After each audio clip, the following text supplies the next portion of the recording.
The Influencer's Edge is brought to you by the Rapid Sales Accelerator. If you're ready to skyrocket your sales by 30% or more in just 90 days, then you need to claim your free training right now. You'll learn 4 words that will compel your prospects to trust you like they were children within the first 3 to 5 minutes of any conversation across any platform and any medium. You'll learn how to give your prospects objection amnesia, to crush objections like, I need to talk to my spouse, or I need more time to think it over, or it's too expensive. If you'd like to claim your free training now, go to www.paulrossbook.com. Do it before your competition does it now.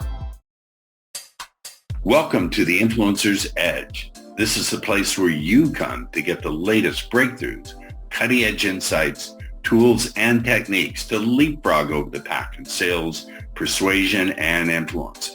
Be sure you visit our website at www.theinfluencersedge.com. And while you're there, subscribe to us via your favorite network. Now sit back, tune in, and enjoy today's episode. Well, welcome back to the Influencer's Edge. This is going to be, I think, an exceptionally enjoyable episode because we have another fabulous hypnotist. So as hypnotist to hypnotist, her name is Alicia Cramer. And Alicia, as you know, speaking to you as a hypnotist, hypnotizing hypnotists can be tricky. It can be, but and maybe you experience this as well. You know, sometimes you pull out like one of your bag of tricks and you go into it from a different angle. You know, you trick the mind because and it's the same is true with a client who's been, you know, coming to us for a long time. You got to switch up your induction sometimes. You got to switch up the methodology because the mind likes to think, oh, I know all this. I know what's coming. Like, no, not necessarily. So yeah, it should be a fun conversation. Let's see. Yes, well, let's dive in. You know, the bios, ladies and gentlemen, the guests submit bios, so I'll have some little pacifier to give you all. I normally never get through the bios because I'm more interested in diving deep into the mind of my guests, but I'll give yours. So Alicia Cramer is an internationally renowned hypnotherapist and business mindset coach. Very good stuff. Known as the go-to expert for entrepreneurs. With a profound understanding of the subconscious mind and over a decade of experience, she specializes in helping business owners overcome mental barriers, achieve personal growth, and reach their highest potential. Let's talk about this, the idea of mental barriers. So what do you find are the top 2 or 3 biggest barriers hidden deep down there in the subconscious?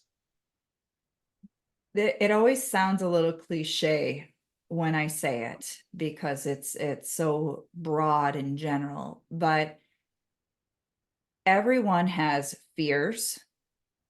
Everyone has limiting beliefs. Now, again, those are very, very umbrella terms, as you and I both know. But the reality is when someone has a goal, doesn't matter what it is, and I think we're talking predominantly to professionals listening to this, right? To other entrepreneurs and professionals. So we tend to be very driven individuals. We're not your sort of 9-to-5er, just kind of going through the motions, okay with the status quo. We're go-getters. We want more for ourselves. We want more for our family. But the challenge with that is our mind isn't always in congruence with that, right? Like we tend to have that earlier conditioning that says it's not safe.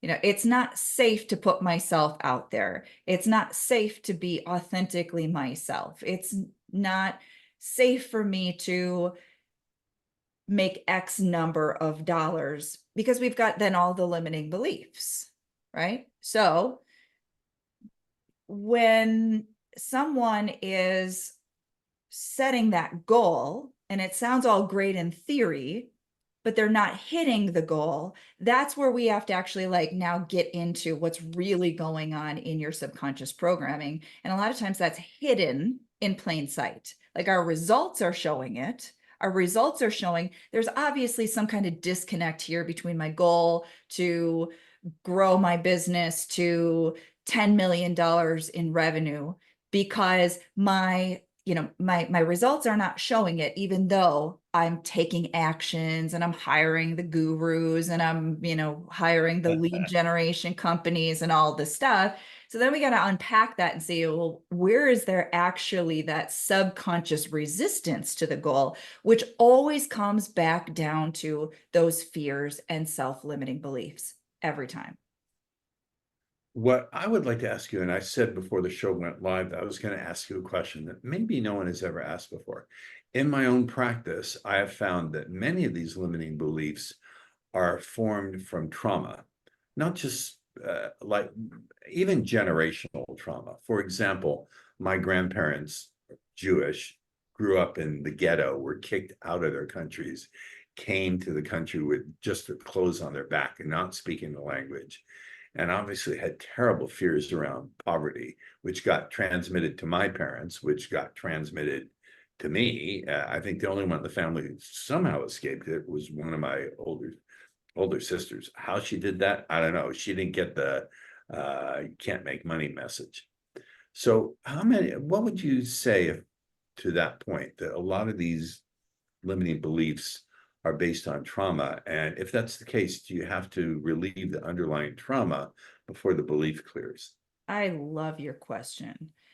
Now, we know that there are some experts who they define trauma in a very specific way. And if you were to say that just hearing and observing your parents constantly feeling stressed out about money, that's not trauma. And I don't necessarily agree. It's different for everyone. And we know that something can cause trauma in one person, and that same thing will not cause, quote, trauma in another person. Look at post-traumatic stress disorder. There are a lot of people who are going to war. Not all of them are traumatized by what they experience, even if they're experiencing many of the same not so great things. So what I see is our childhood does tend to create a lot of trauma responses. So me personally, I watched violent fights about money. That creates some trauma. Now, was I beaten? No, but I still had the trauma response from that earlier Yeah. conditioning. And so to go into the question that you asked, do you actually have to heal that? I'm going to say, yes, you do. Because if you don't neutralize the negative emotional association with those beliefs, they're going to keep getting triggered. It's the way we're wired. It's the way our mind works. So something fires off that trigger that says, whoa, this is not safe. Something bad is going to happen here, even if it's completely irrational, completely nonsensical. That fear response is going to stop you dead in your tracks, or your subconscious mind is going to conveniently find some type of excuse to reroute you so you don't have that negative thing happen that it's so sure could happen if you go down that path. Yes. Now, it begs the question, or brings up the question, what are the best techniques? You can't simply, in my experience, hypnotize someone and say, you now can believe that you make money. You now accept, you can't just put in a positive belief. I don't know if that's your experience or not, but if someone's undergone some significant trauma, then what methodology would you use to release that trauma? Yeah, so I agree. And I'm just going to share a really quick story before I answer this question, how I came Please. to this theory. So back in 2006, I actually had an EFT practice. I became trained, tapping. Learned from Gary Craig, the founder of EFT. And I opened a little brick and mortar EFT practice in my tiny little town where that was really fucking weird. Right? But see, EFT helped me overcome post-traumatic stress disorder after I was assaulted. Wow. So I knew how powerful it was, and I wanted to help other people. Now, hypnosis was another technique that I used, but it's interesting because fast forward 2010, I get my certification from HMI, that's a nationally accredited college of hypnotherapy, open up my brick and mortar hypnotherapy practice, and I'm hypnotizing people on all sorts of things. And I'm noticing that some things are shifting really, really well for people. Like, bam, one session, overcome an addiction or whatever, right? And then certain things just were not budging. And I thought to myself, okay, I'm classically trained here in this incredible modality, hypnotherapy, but I'm not seeing the types of results that I want to see. I want to help everyone. I Pause know for it's 1 minute. Let me pause the recording. Sorry about that, ladies and gentlemen. They are tree trimming outside my place, and so it's distracting me from listening to Alicia, and we don't want that. Go ahead with your answer, Alicia. I'm so sorry. I love this. It's like you didn't even have to say anything. You just show back up and like you're in a different location and it's like some kind of magic just happened and blows everybody's mind. Um, so going back to what I was sharing, I recognized that something needed to shift in order to get my clients the results that I wanted, that I knew was possible for them. So what I ended up doing is I started to reincorporate the other modalities that I was trained in. Now I'll say, fast forward all these years later, over a decade later, my process, even when people come to me and they say, you are the go-to hypnotherapist for entrepreneurs. I've been listening to all of your stuff on YouTube. I want to work with you. Even if they come to me specifically for hypnosis, I still incorporate in the other emotional release processes Yes. because that is what gets the best possible results. So we have to heal that trauma. We have to take the negative emotional charge off of the memories and the associations and the old beliefs so that when we do the hypnosis, like to your point, you're giving them all those positive suggestions about money or whatever their goal is. Now they don't have that contradiction in their subconscious mind. It's like cleaning all the weeds out of your soil so that you can plant a garden that thrives. You got to get rid of the weeds, otherwise you can plant all the best stuff in the world, but you got all those weeds, that are impeding in the stuff that you want to be growing. I also want to ask you again. Let me read a little bit more of the bio, but this is gonna get into people sharing war stories through customized hypnotherapy sessions and holistic coaching. What do you mean by holistic coaching? That's an interesting term. Everyone throws around words like holistic and synergy and spiritual, and I cringe when words are not carefully defined. So Well, what do let's you mean? articulate it. Yeah, let's articulate it.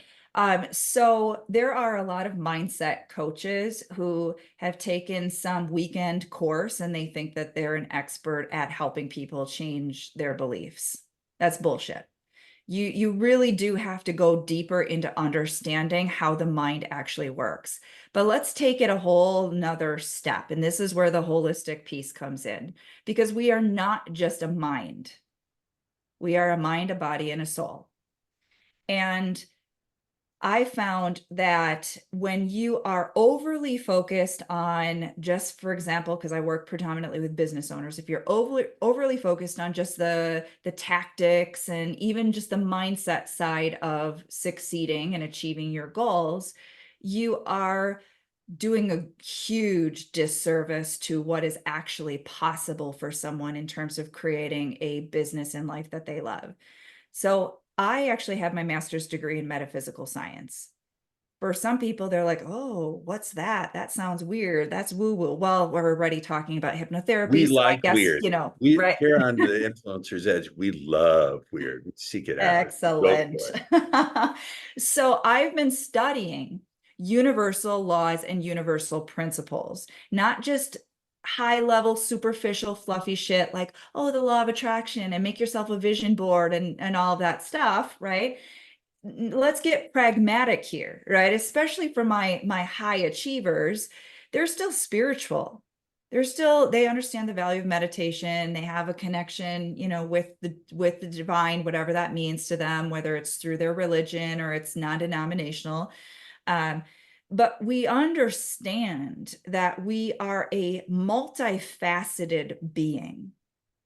And we have to work with people at the whole level of their being, which sometimes means, yeah, we got to work on some of the physical stuff that you're bumping up against. Sometimes that means that we got to get into the deeper stuff. You gotta wound, right? You got that belief that God doesn't love you, right? Whatever it is, this stuff comes. Sometimes it seems irrational, it seems nonsensical, but if it's in the subconscious mind, it will affect us. So holistic means, yeah, we're getting into the mind and we're doing the mind stuff, but we're also tactical, right? I mean, I'm working with business owners. You have to take real action in order to achieve things. You don't just meditate and money falls into your bank account. That's nice in theory. Um, but it's understanding the whole picture, how the universe operates, how our mind operates, and how business operates, just like weight loss, right? You could align yourself mentally with achieving your weight loss goal, but there are going to be physical actions that you have to take to actually Correct. achieve the goal. Same with business. So holistic means let's stop fiddle fucking around and let's actually do what we need to do to get you from where you are to where you want to be, which is not necessarily going to be one dimensional. By the way, that term fiddle fucking is actually in the Diagnostic Service Manual version 5. That's a new one. I'm going to steal it. If you're fiddle fucking, you need to come to me and stop that. Put down that bow and that violin and get leaping into action with Alicia Cramer. That would be my tagline for you. Speaking to you as the one marketer to the other. I've also found, I want to delve a little bit deeper with you. There is a book that I found to be seminal in my thinking. It changed my whole way of thinking around healing. It's called It Didn't Start With You. Have you heard of this book? I have not, but it probably is something that The I should the have heard. idea is that, again, trauma can be passed on generation through generation, and it may not even, it doesn't even have to be consciously spoken. You can just see people going through the motions, and I don't know why I brought it up. It just, that book resonated with me. I would recommend it to you. It really deepened and improved my practice. Well, let me just take that and run with that for a moment if I can, because this kind of goes back to some of my metaphysical training. And we know that the DNA, right, will actually Yes, hold that yes, memory. And yes. so it is passed down.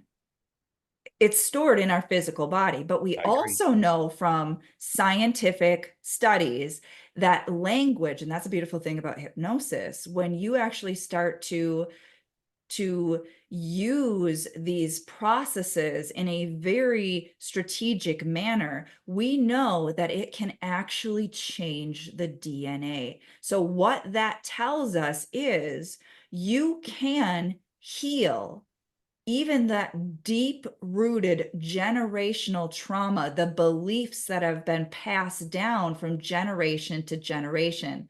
Now, I'm going to get really woo, and this might just be a little bit Do over it. some people's Do it. heads, but there are some modalities that I've been trained in that are very outside of the box. And so one of the processes that I will occasionally do with some of my clients who are a little bit more open-minded is I actually use what's referred to as a clearing statement. It's a powerful series of words that is really like it's entangled with intentionality. And that closing or that clearing statement includes clearing and healing generational trauma, Can you things that hit have us been with it, passed or down. is it secret sauce, or can you hit us with it? So and some people can feel this, not everybody. So like I said, this might be a little bit too woo for some people, but notice if you can feel it. So if you think about something that you know is a pain spot. Now, I have a lot of clients who are Jewish, and they have a lot of that deep rooted like fear of starvation and fear of their safety. And so when we tap into a limiting belief, especially on like my group calls, and they can feel it. Like they can feel, oh, that triggers like a deep rooted insecurity, fear within me. You think about something that makes you feel so unsafe, unsecure. And then we pull out the clearing statement, which is we're going to delete, destory, uncreate across all time, space, dimensions, and realities from this lifetime and any other lifetimes and across all ancestral lineage. I love that. I don't think that's woo at all. I think that's precise. That is precision and inclusive, and I think it's beautiful and accurate at the same time. And it resonates with my own personal experience, which I won't get into because this show is about my guests and not about me. But I absolutely get it. I have come to believe that all that is true. I didn't used to believe it. I seldom say I know anything because everything's a probability, but it's as close to being true with a capital T as I can get. That speaks to you. I want to compliment you on something. I think your dedication to your art and your love of learning has made you so driven, if not driven, so motivated to grow constantly that you are not someone who's content to rest on her laurels. And you have plenty of them. But somewhere in you is that drive or that love or that pull to constantly improve on what you can offer the world. So I want to ask you, where did that come from? Is this innate always how you've been? Did you have a person who modeled it for you? How did you get to this space? It was not modeled. That is for damn sure. I won't get into that backstory, but I will say that even at a young age, a very dysfunctional youth, I always was the healer and the helper. So my friends would be doing dumb shit because I was hanging out with the wrong crowd. I did not have much in terms of, positive upbringing, but I was the one who wanted to help. I was the healer. I was a helper. My mom, as dysfunctional as she is, love her as she is, but she was really into gardening, very into gardening. And I remember being maybe about 10 years old, and she had acquired a whole bunch of books from this estate, just a family acquaintance. And one of them, she grabbed all the books on gardening, including these old sort of like antique books. And there was this book that went into, it's a book about herbs. It's a Chinese herbal remedy book. And I remember because my mom would grow all of these herbs in her garden and she'd dry them. And usually, they were not medicinal. I can't even say the freaking word right now. Um, you guys know what I'm saying, even though it's not coming out properly right now. Fine, we gotcha. Right. They were just, for culinary. But what I found myself doing was I was fascinated by what these herbs did and their healing properties. And so I took a coffee filter and I would take the dried herbs and I would make homemade healing herbal teas at like 10 years old, right? Wow. Weird, right? Um, Now, fast forward in my early 20s, I found myself, my friends, they'd have a job interview and, they were all, drugged up, smoking marijuana all the time and stuff. Now, I wasn't into that, but I would be the person who they'd say, Alicia, I got a drug test tomorrow. So I'd go in, I'd get in my books and I'd find like detoxification stuff. Sure enough, they'd be passing those piss tests like nothing, right? 18, I got into, I was assistant manager at a health food store, just started kind of compounding. 2005, I was assaulted. That was where the game changed. That's when I had to pull my head out of my ass and I went on a deep healing journey. And that's where I really became, quote, holistic, where it was no longer just about the physical side of things like exercising and vitamins and herbs and supplements and stuff like that. Now it became about the mind and about energy. And that's when I went deep, deep into learning a lot of different energy modalities, going deep into spiritual practices. And a big part of that was obviously healing myself, but I knew if I could heal myself, and I was, that I could heal other people. And that's when it really turned on. And that's when I got my, certification in EFT and then later as a hypnotherapist.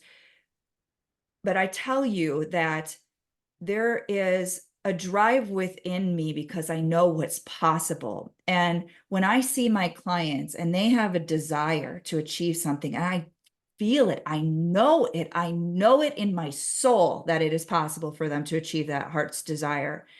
And I am constantly putting my prayer out to the universe, right? How can I be better at what I do so that I can help my clients get to where I know they want to be? And that's the drive that's just developed, I think, over time, and recognizing, like you said, we don't know it all. We may know more than the average person, but there's so much more that we can be, that we can do, and that we can have. And so it's a mission for myself as well as for my clients.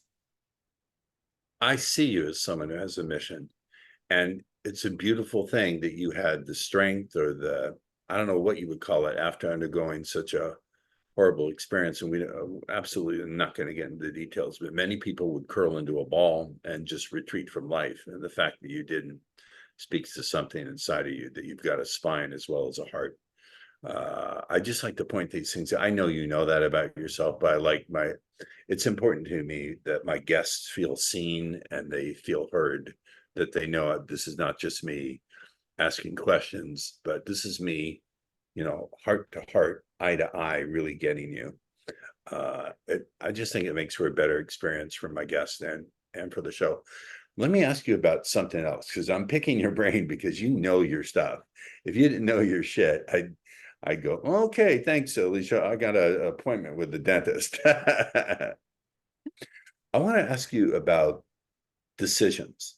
I have found that with my clients, and even with myself, at very early ages, because of messages we get, we make decisions. They're not even necessarily beliefs that I can't do something, but I'll give you an example. So my father, may he rest in peace, was an amazing man. He worked 3 jobs to put food on the table for 6 kids, and my cousin lived with us for a couple of years. So 7 kids, my mom and himself. He wasn't out whoring around or gambling or cheating. He was working. And I remember one day, I distinctly remember the conversation. He said, Paul, money is your life's blood. You can never have enough of it. And I remember thinking, well, if I can never have enough of it, why bother trying to get it? And why bother tracking it? Because I'm just going to lose it anyway. And those decisions to this day have been things I have had to fight through and go, no, I don't believe that. But embedded in that is loyalty, that if you, the deeper sub belief, so to speak, is if I change this, I'm being disloyal and unloving towards the parent who gave me those messages. Have you found that to be the case, or am I talking out of my Jewish ass? No, it is subconscious. It's a value conflict. So now you want to honor your father because that's your value, but Deeply. you also understand intellectually that that wasn't probably it wasn't even what he really meant to program into you.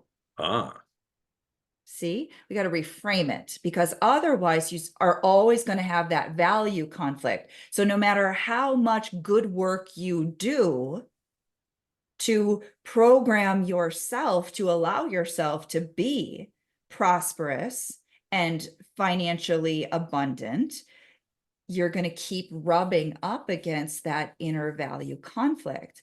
But now, if we can get you to reframe that, where you recognize, wait a second, that isn't actually what dad meant. Now there's no longer a value conflict. this is beautiful. Well, pause. I want to push the pause button because now we're getting into something different. It's not just about changing a negative belief to a positive one. It's about a value conflict. You're taking this to the deepest level I've ever seen anyone do. I'm not buttering your bread. I have no need to.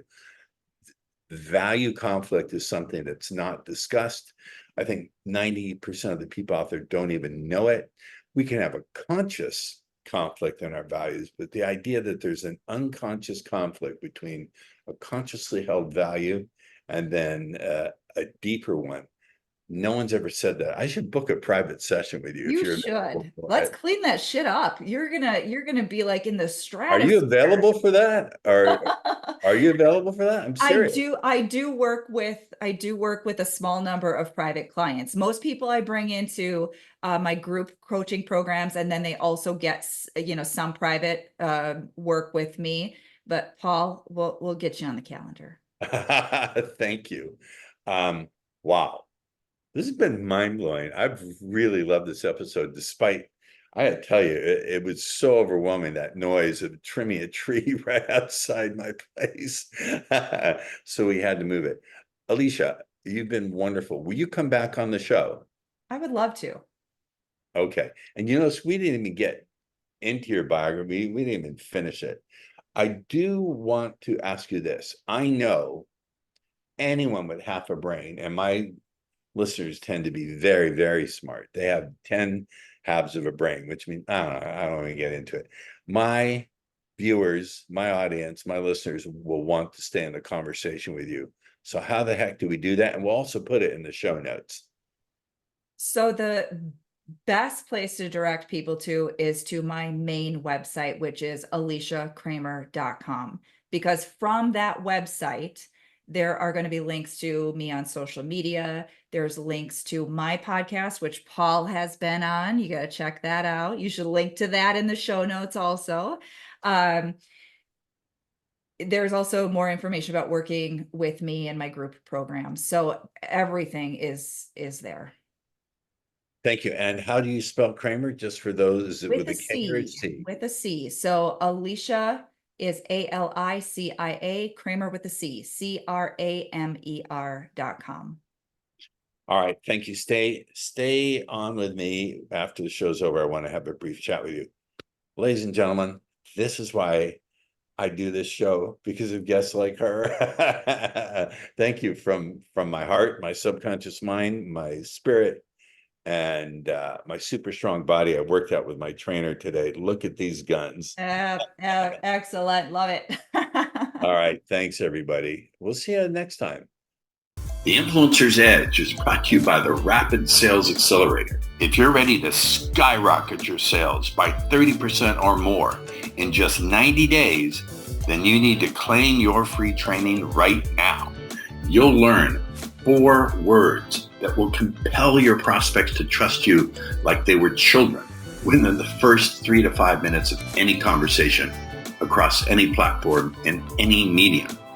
You'll learn how to give your prospects objection amnesia, to crush objections like, I need to talk to my spouse, or I need more time to think it over, or it's too expensive. If you'd like to claim your free training now, go to www.paulrossbook.com. Do it before your competition does it now.